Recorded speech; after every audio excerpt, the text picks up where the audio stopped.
Alors le coefficient bêta est effectivement un élément très important du taux d'actualisation lorsqu'il est construit par le modèle d'évaluation des actifs financiers qu'on appelle le MEDAF. Le bêta, rappelons d'abord ce qu'il représente.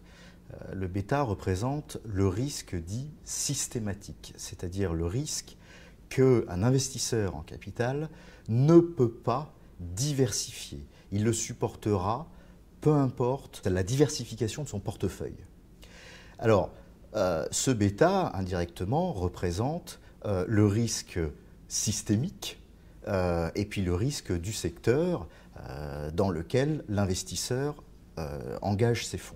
Alors, comment calculer ou trouver le coefficient bêta? Il y a deux approches possibles. L'approche analogique qui va consister à aller vers des bêtas trouvés par des comparables boursiers. Ces comparables boursiers sont parfois difficiles à trouver pour des PME non cotées.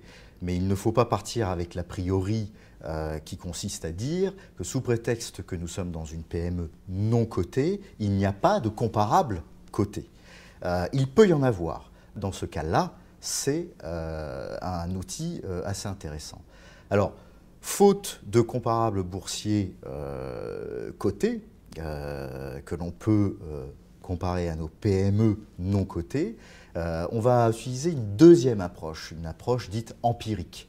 Cette deuxième approche va consister en réalité à faire une analyse de la société dans son secteur, l'analyse du secteur de la société, et on va essayer de faire par des outils qui ne sont absolument pas normés et qui relèvent davantage de pratique, un scoring.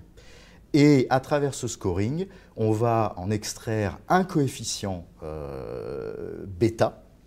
Ce coefficient qui se situe généralement entre 0,5 fois ou 2 fois la prime de risque de marché action.